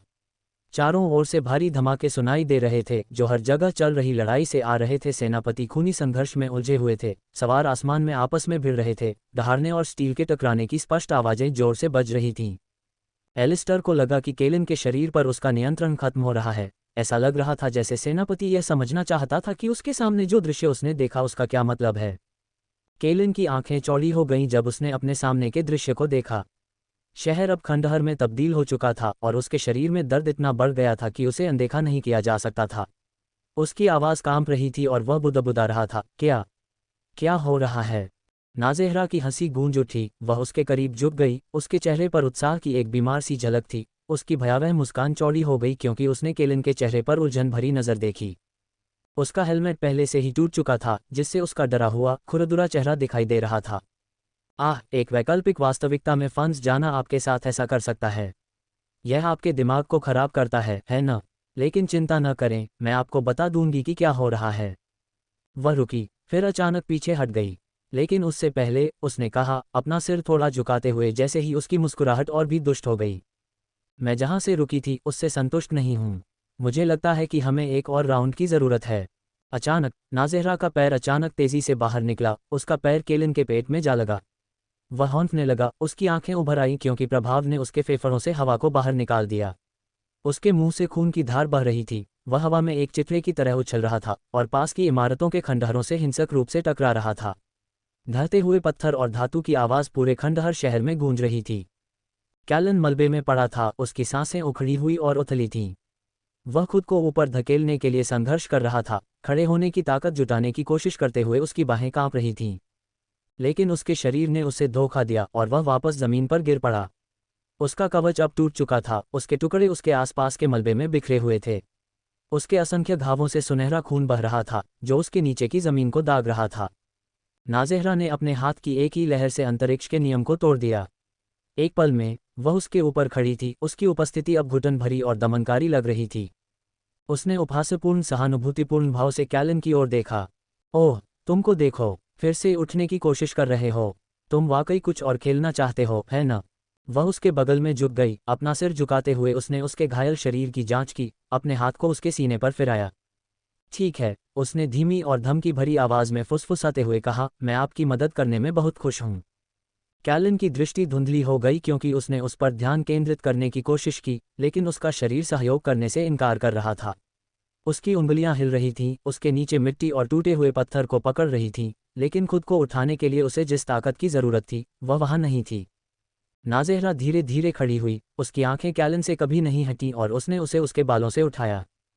चलो देखते हैं कि तुम कितने समय तक टिक सकते हो। नाज़ेहरा ने कैलन के बालों को कसकर पकड़ लिया और उसे आसानी से जमीन से उठा लिया। तीखी हंसी के साथ उसने उसे बार बार जमीन पर पटकना शुरू कर दिया। प्रत्येक प्रहार मलबे से भरे शहर में शॉकवेव भेज रहा था। बार बार पटकने से कैलन का शरीर उखड़ गया, खून बिखरी हुई धरती पर फैल गया। अंधेरे में हंसते हुए नाज़ेहरा ने आखिरकार उसे अपने सामने उठाया। उसकी अभिव्यक्ति खुशी और द्वेष की एक विकृत नज़र थी। उसने उसकी चकित आंखों में देखा, उसके दर्द और भ्रम का स्वाद चखा। तुम अभी भी टिके हुए हो, उसने ताना मारा। उसकी आवाज़ एक धीमी, मजाकिया खर्राटे वाली थी। अचानक उसने बल के नियम को तोड़ दिया। उसकी मुट्ठी अचानक फटने के साथ कैलन के पेट में जा लगी, जिससे वह एक चिट्ठे की तरह हवा में उछल गया। उसका शरीर दूर की इमारतों के खंडहरों से टकराया। प्रभाव के बल ने उन्हें धूल के बादल में ढहा दिया। कैलन की दृष्टि तैर गई। उसकी चेतना के किनारे टिमटिमा रहे थे क्योंकि वह जागते रहने के लिए संघर्ष कर रहा था। उसकी आंखें फड़कने लगीं, अंधेरे के खिंचाव से जूझते हुए, लेकिन फिर उसने जो देखा उसने उसे पूरी तरह से सचेत कर दिया। दूर से उसने एक भयावह दृश्य देखा। ड्रैगन किन सवारों का एक समूह एक ड्रैगन किन माँ और उसके बच्चे को बेरहमी से मार रहा था। माँ की हताश चीखें हवा में भर गईं, बच्चे की भयभीत चीखों के साथ मिल गईं। सवारों ने कोई दया नहीं दिखाए, उनके ब्लेड मांस और हड्डियों को चीर रहे थे। खून गलियों और सड़कों पर बिखरा हुआ था। कैलन का दिल उसकी छाती में धड़क रहा था, उसकी सांस उसके गले में अटक रही थी। क्या ये सब क्या है? उसकी आवाज़ मुश्किल से सुनाई दे रही थी क्योंकि वह अपने सामने हो रही भयावहता को समझने की कोशिश कर रहा था। नाज़ेहरा की भयावह मुस्कान चौड़ी हो गई क्योंकि वह अचानक उसके बगल में टेलीपोर्ट हो गई। उसने उसे फिर से बालों से पकड़ लिया, उसके सिर को ऊपर उठाया ताकि वह चल रहे नरसंहार को देख सके। देखो, उसने उसके कान में फुसफुसाया। अपने चारों ओर खून, चीखें, लाशें देखो। नरसंहार को देखते ही कैलन की आंखें सदमे में चौड़ी हो गईं। जमीन खून से लथपथ थी। युद्ध के मैदान में ड्रैगन के शव बिखरे पड़े थे, उनके बेजान शरीर पीड़ा में मुड़े हुए थे। मरने वालों की चीखें उसके कानों में गूंज रही थीं, निराशा और आतंक की एक सिम्फनी। यहाँ तक कि एलिस्टर उसके भीतर गहरे भय की लहर को महसूस कर रहा था जिसने कैलन के दिल को जकड़ लिया था। क्या यह पागलपन क्या है? कैलन की आवाज़ कांप उठी क्योंकि उसे आखिरकार बोलने की ताकत मिली। उसके शब्द कांप रहे थे और भय से भरे हुए थे। नाज़ेहरा की आवाज़ ठंडी थी। यह एक शुद्धिकरण है, उसने सरलता से कहा, जैसे कि ये दुनिया की सबसे स्वाभाविक चीज़ हो। एक शुद्धिकरण, उसने दोहराया। उसकी आवाज़ फट गई। तुम्हारा क्या मतलब है? जब नाज़ेहरा ने समझाया तो उसकी अभिव्यक्ति उदासीन रही। इन सभी ड्रैगन रिश्तेदारों को एक विकल्प दिया गया था, लॉर्ड हेमरियन के प्रति अपनी वफादारी की प्रतिज्ञा करें या परिणाम भुगतने के लिए तैयार रहें। उन्होंने मना कर दिया, और जो हमारे भगवान की सेवा करने से इनकार करते हैं उन्हें मार दिया जाना चाहिए। यह इतना ही सरल है। केलिन की सांस उसके गले में अटक गई जब उसने एक ड्रैगन रिश्तेदार माँ और उसके बच्चे को देखा। उनके चेहरे डर से मुड़े हुए थे, वे उसकी ओर भाग रहे थे। इससे पहले कि वे उसके पास पहुंच पाते, उन्हें सवारों में से एक ने काट डाला। उनके शरीर उनके ही खून के तालाब में जमीन पर गिर गए। उसकी आंखें और चौड़ी हो गईं। दृश्य की भयावहता उसके दिमाग में खुद को जला रही थी। उसने अपने दांत पीस लिए। उसकी आवाज़ क्रोध और निराशा से कांप रही थी। क्या इसे इतना आगे जाना था? क्या ये बहुत ज्यादा नहीं है? नाज़ेहरा की हंसी ठंडी थी, किसी भी गर्मजोशी या करुणा से रहित। बहुत ज्यादा, उसने अपना सिर झुकाते हुए कहा, मानो शब्द पर विचार कर रही हो। नहीं, हम दयालु हैं। उन्हें उनकी अवज्ञा के लिए यातना दी जानी चाहिए थी, लेकिन इसके बजाय हम उन्हें आसानी से छोड़ रहे हैं। उन्होंने हमारे स्वामी केलिन की सेवा करने के प्रस्ताव को ठुकरा दिया। यह एक ऐसा पाप है जिसके लिए कठोरतम सजा मिलनी चाहिए। केलिन का दिल उसकी छाती में धड़क रहा था, उसके शब्दों का भार उस पर टूट रहा था। कत्लेआम, खून, चीख पुकार का नज़ारा, ये सब बहुत ज्यादा था। फिर भी वह अपने अंदर बढ़ते क्रोध और दुख को महसूस कर सकता था। स्थिति की लाचारी उसकी आत्मा को लगभग कुचल रही थी। यह अब सिर्फ एक लड़ाई नहीं थी, यह एक नरसंहार था। और इस सब के बीच केलिन को एक कुचलने वाली निराशा महसूस हुई, एक ऐसा नुकसान का एहसास जो उसे खा जाने की धमकी दे रहा था। जैसे कि यह सब पर्याप्त नहीं था, उसने एक आवाज़ सुनी, मेरे जनरलों, मेरे लोगों, मैं आभारी हूं कि आप सभी ने मुझ पर अपना विश्वास रखा। मैं आभारी हूं कि आप सभी मुझे एक मौका देने के लिए तैयार थे। आप सभी ने मुझ पर विश्वास किया, और फिर भी मैं अंधकार आने से पहले ही आप सभी की रक्षा करने में विफल रहा। मैं आपकी आशाओं और सपनों को पूरा करने में विफल रहा। मैं आपके स्वामी के रूप में विफल रहा हूं। मुझे पता है कि क्षमा ऐसी चीज़ नहीं है जिसके मैं योग्य हूं। न ही मुझे उम्मीद है कि आप सभी इसे देने के लिए तैयार होंगे। मैं यहाँ केवल माफ़ी मांगने आया हूँ और आप सभी को विदा देने आया हूँ। क्रैक। टेलीपैथिक संदेश अचानक समाप्त हो गया और इसके साथ ही सभी के सिर में एक तेज दर्द हुआ। अध्याय 129 मृत्यु की छाया में। नाज़ेहरा ने अचानक जोर से मजाकिया हंसी निकाली। एक तेज हरकत के साथ उसने अपना हाथ पास की दीवार पर पटक दिया, जिससे मलबा नीचे गिरने लगा। कैलन से बात करते हुए उसकी आंखें खुशी से चमक उठीं। क्या ये ड्रैगन सोल ट्रांसमिशन था? लगता है कि अगर तुम्हारा स्वामी ऐसा कुछ भेजने में सक्षम था तो वह पहले ही मर चुका था।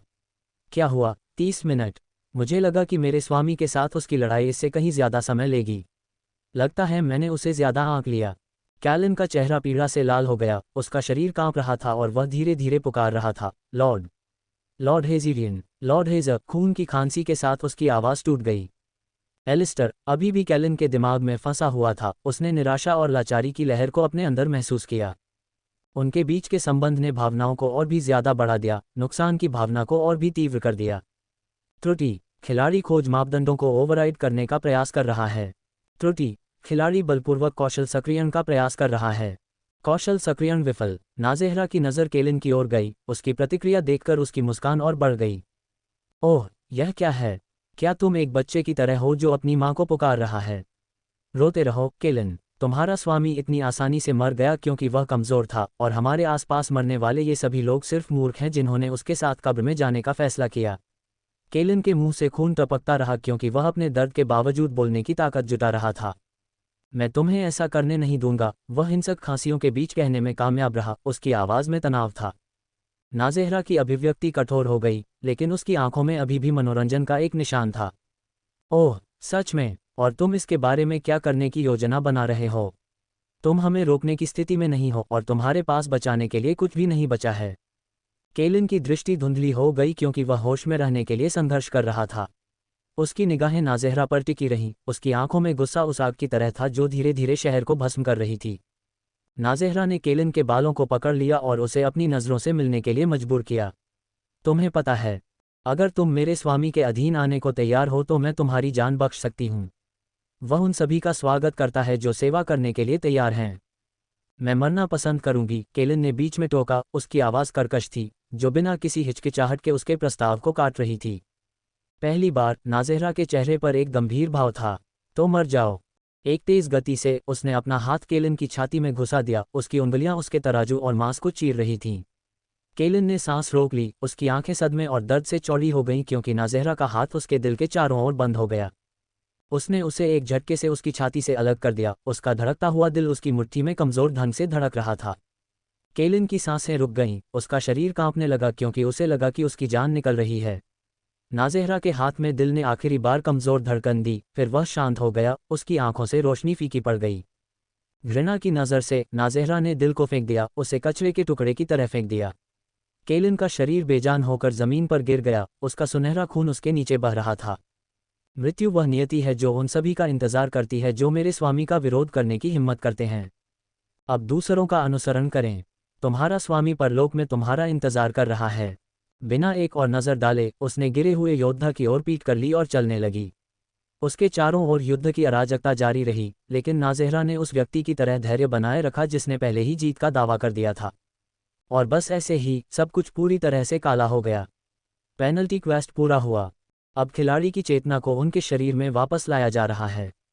विफल। दूसरा प्रयास विफल। एलिस्टर शून्य में तैर रहा था, जो घने काले अंतरिक्ष के अंतहीन विस्तार से घिरा हुआ था। उसे दिखाई देने वाली एकमात्र चीज़ उसके सुनहरे सूक्ष्म शरीर की कोमल चमक थी, जो उसके भौतिक रूप से मिलती जुलती एक संरचना थी। उसने अपने हाथों को नीचे देखा, उन्हें धीरे धीरे मोड़ते हुए, ये देखते हुए कि वे उसके सामान्य सांसारिक शरीर से कैसे मिलते जुलते हैं।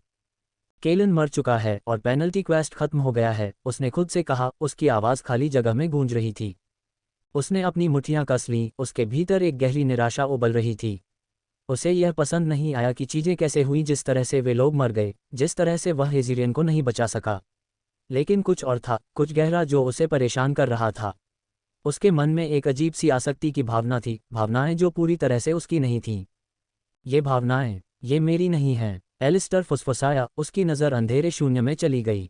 वह जानता था कि वह अजनबियों से लगाव रखने वाला या उनके लिए गुस्सा महसूस करने वाला व्यक्ति नहीं था। वह हमेशा व्यवहारिक रहा था, ज़्यादातर अपने लक्ष्यों पर ध्यान केंद्रित करता था। फिर भी कैलिन की भावनाएं उसके विचारों को धुंधला कर रही थीं, उसकी चेतना में घुस रही थीं।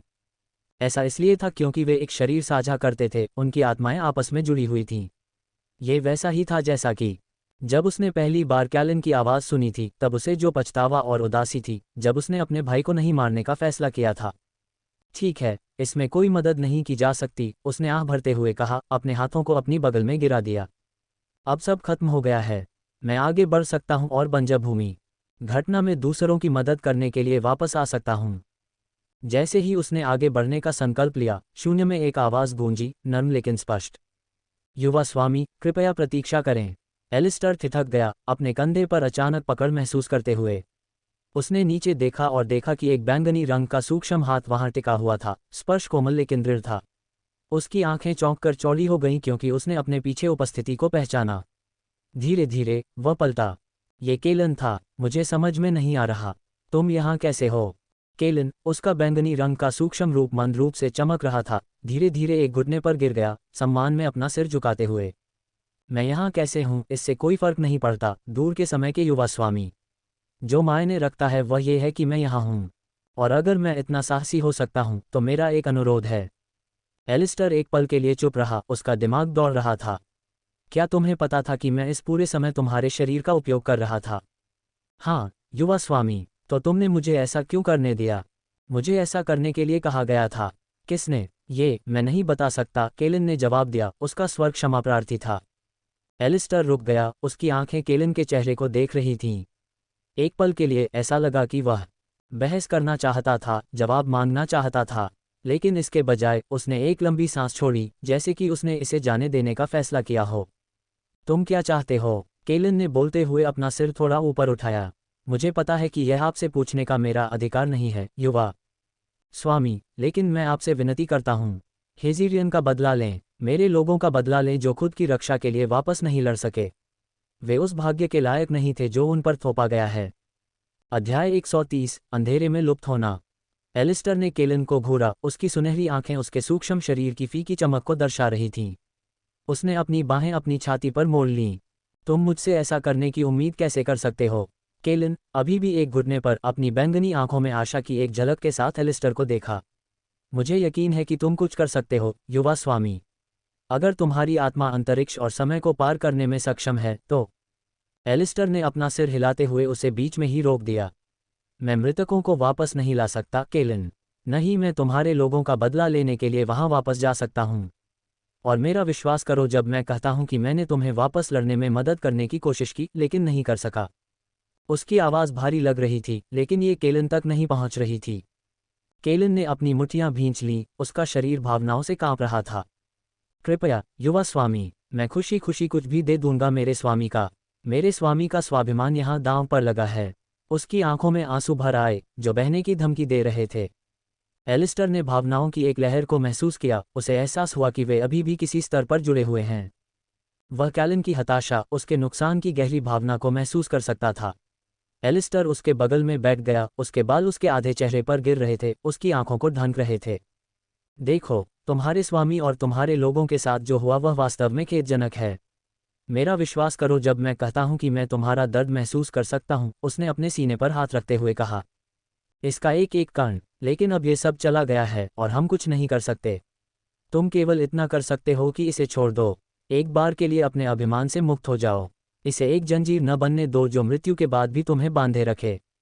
कैलिन ने अचानक उसे बीच में टोका। नहीं, यह कोई जंजीर नहीं थी। मुझे अपने स्वामी की सेवा करने में खुशी मिली। एलिस्टर ने पलकें झपकाईं, अपने सीने में अचानक एक सुखद अनुभूति महसूस की, एक गर्मजोशी जो केलिन की भावनाओं ने उसे छू ली थी।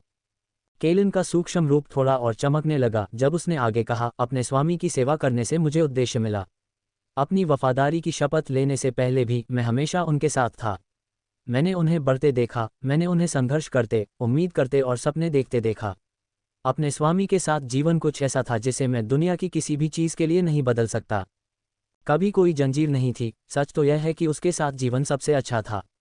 एलिस्टर कैलिन के शब्दों में ईमानदारी महसूस कर सकता था और अजीब तरह से इससे उसे भी अच्छा महसूस हुआ। कैलिन की भक्ति में कुछ बहुत ही मार्मिक था, एक पवित्रता जो उसके साथ जुड़ी हुई थी। एलिस्टर ने हाथ बढ़ाया और कैलन के कंधे को धीरे से थपथपाया। ये दुर्भाग्यपूर्ण है कि यह समाप्त हो गया, लेकिन यही भाग्य है जो सभी चीज़ों का इंतजार करता है। इसलिए इसका अफसोस मत करो कि यह समाप्त हो गया, इसके बजाय खुश रहो क्योंकि यह हुआ।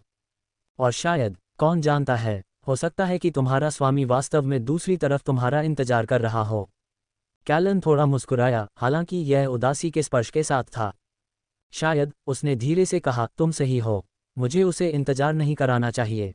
धीरे धीरे कैलन अपने पैरों पर खड़ा हुआ, उसका रूप थोड़ा चमक रहा था क्योंकि वह फीका पड़ने वाला था। मैं अब जा रहा हूँ, युवा स्वामी। मैं आपके सभी प्रयासों में सफलता की कामना करता हूँ। मुझे खुशी है कि मैं आपकी हर संभव मदद कर सका। शायद इससे आप और मजबूत हो गए हों। और मैं ड्रैगन भगवान से प्रार्थना करता हूँ कि कमजोरी के कारण कोई भाग्य तुम्हारे साथ ना हो। उन विदाई शब्दों के साथ केलिन का सूक्ष्म शरीर विलीन होने लगा। बैंगनी प्रकाश अंधेरे में फीका पड़ने लगा जब तक कि शून्य के अलावा कुछ भी नहीं बचा। एलिस्टर वहीं रहा जहां वह था, केलिन के अंतिम निशानों को गायब होते देख रहा था। आखिरकार वह खड़ा हो गया। उसके विचार केलिन की भावनाओं के अवशेषों के साथ घूम रहे थे और उसने अपनी निगाहें उस अंतहीन अंधेरे की ओर घुमाई जो उसके चारों ओर था। एक गहरी सांस के साथ उसने खुद से फुसफुसाया, अब आगे बढ़ने का समय आ गया है। पेनल्टी क्वेस्ट पूरा हुआ। अब खिलाड़ी की चेतना को उनके शरीर में वापस लाया जा रहा है। ... एलिस्टर की आंखें धीरे धीरे खुलीं। पहले तो उसकी दृष्टि धुंधली थी, लेकिन जैसे जैसे ये साफ हुई, उसने महसूस किया कि वह एक बड़ी, कुछ हद तक गुच्छेदार जगह में था। चारों ओर देखते हुए वह विवरण देख सकता था, धातु की दीवारें, नियंत्रण पैनल और ऊपरी डिब्बे। वह अंदर था एक वाहन, संभवतः किसी तरह का परिवहन। इंजनों की आवाज़ों ने उसके संदेह की पुष्टि की। उसने नीचे देखा और पाया कि वह एक सीट पर बंधा हुआ था। हॉर्नेस उसकी छाती और कमर पर सुरक्षित रूप से बंधा हुआ था। अचानक दृश्य में आए बदलाव ने सवालों की मान की, वह कहाँ था, वह यहाँ कैसे आया। लेकिन उन विचारों को जल्दी से किनारे कर दिया गया। अपनी आंखें फिर से बंद करते हुए एलिस्टर ने अपने दिमाग पर ध्यान केंद्रित किया। उसने उस सनसनी की तलाश की जो उसने केलिन के शरीर में होने पर महसूस की थी। यह एक छोटी सी अनुभूति थी, लेकिन जिसकी उसे आदत हो गई थी। एक गर्मजोशी, एक शक्ति जो उसके अंदर से बहती हुई प्रतीत होती थी। जैसे ही उसने ध्यान केंद्रित किया, उसने महसूस किया कि उसकी बाहें थोड़ी गर्म हो रही हैं। हालांकि वह पहने हुए तकनीकी सूट के कारण चमक नहीं देख सका, वह जानता था कि यह वहां है, सतह के ठीक नीचे। अचानक उसके दिमाग में सूचनाओं की एक श्रृंखला गूंज उठी। डिंग, ओवरलॉर्ड क्रेस्ट को जगाने के लिए खिलाड़ी को बधाई, एक ओवरलॉर्ड के पंजे। डिंग, ब्लडलाइन क्षमता, 0 रैंड को जगाने के लिए खिलाड़ी को बधाई। डिंग, खिलाड़ी को बधाई, पंजे से लड़ने की महारत 75% तक पहुंच गई है। एलिस्टर की आंखें खुल गईं, उसके मुंह के कोनों पर एक छोटी सी मुस्कान फैल गई। मुझे लगता है कि कैलिन का यही मतलब था जब उसने कहा कि उसने मेरी मदद करने के लिए वह सब कुछ किया जो वह कर सकता था। उसने खुद से कहा, ये देखते हुए कि वह दंड खोज से कोई पुरस्कार नहीं ले सकता था। अब उसके पास जो ज्ञान और शक्ति थी, वह किसी भी भौतिक लाभ से कहीं अधिक मूल्यवान थी। ओह, देखो किसने जागने का फैसला किया, ये स्लीपिंग ब्यूटी है। एलिस्टर की आंखें आवाज़ के स्रोत पर टिक गईं, जो कैडा पर आ गई, जो बड़ी मुस्कुराई। एलिस्टर ने पलकें झपकाईं, अभी भी अपने आसपास के अचानक बदलाव को समझ रहा था। इससे पहले कि वह जवाब दे पाता, वाहन के सामने से राजोग्रिन की गहरी आवाज़ गूंज उठी। बच्चा जाग गया है। उसके स्वर में आश्चर्य के साथ साथ हास्य का स्पर्श था। हिरोशी एलिस्टर के बगल में आ गया, उसका चेहरा कुछ इंच दूर था, उसे करीब से देख रहा था। ओह, वह मरा नहीं है। एलिस्टर चौंक गया और उसने अपने विचारों को इकट्ठा करने की कोशिश की। मृत, मैं क्यों मरूंगा, हम कहाँ हैं, यह क्या है। वाहन, अरे शांत हो जाओ राजकुमारी, राजोग्रिन ने कहा। तुम थोड़ी देर के लिए बेहोश हो गई थी, लगा कि तुम बच नहीं पाओगी। लगता है तुम दुर्भाग्य से बच गई। क्या, तुम्हारा क्या मतलब है, मैं दुर्भाग्य से मर गया? क्या तुम उम्मीद कर रही थी कि मैं मर जाऊंगी? हाँ, लगभग, राजोग्रिन ने बेपरवाही से कहा।